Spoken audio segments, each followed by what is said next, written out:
Friends, ఇప్పుడే అందిన వార్త. గవర్నరు కన్మూత, తీవ్ర దుఃఖంలో మోడీ. ఈ విషయాలన్నీ తెలుసుకునే ముందు వీడియోని పూర్తిగా చూడండి. అప్పుడే మీకు పూర్తిగా అర్థమవుతుంది. అదేవిధంగా చాలామంది సబ్స్క్రైబ్ చేసుకోకుండా వీడియోని చూస్తున్నారు. దయచేసి సబ్స్క్రైబ్ చేసుకోండి. సబ్స్క్రైబ్ చేసుకోవడం వల్ల నేను చేసే ప్రతి వీడియో అప్డేట్ మీకు ముందుగానే నోటిఫికేషన్ రూపంలో వస్తుంది.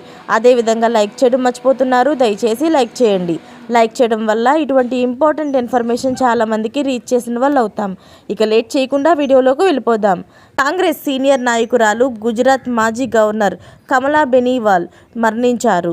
అయితే ఆమె వయసు 97 ఏళ్ళు. కొంతకాలం వృద్ధాప్య సంబంధిత సమస్యలు, అనారోగ్యంతో బాధపడుతున్న బెనీవాల్ జైపూర్లోని ఓ ప్రైవేటు ఆసుపత్రిలో చికిత్స పొందుతూ బుధవారం తుదిశ్వాస విడిచినారు.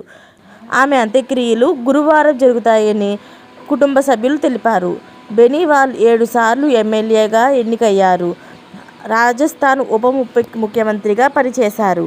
కాంగ్రెస్లో పలు పదవులు అలంకరించారు. గుజరాత్తో పాటు త్రిపుర, మిజోరంలోని గవర్నర్గాను విధులు నిర్వహించారు. అయితే ఆమె ఇలా మరణించడం అనేది జీర్ణించుకోలేకపోతున్నట్లుగా మోడీ, అలాగే కాంగ్రెస్ నేతలు అందరూ కూడా వాళ్ళ సంతాపాన్ని తెలియజేస్తున్నట్లు తెలుస్తుంది. ఇలాంటి లేటెస్ట్ అప్డేట్స్ అన్నీ మీరు ముందుగా పొందాలి అనుకుంటే ఛానల్ని సబ్స్క్రైబ్ చేసుకోండి. అలాగే పక్కనే ఉన్న గంట సింబల్ని క్లిక్ చేయడం మర్చిపోకండి. Thanks for watching friends.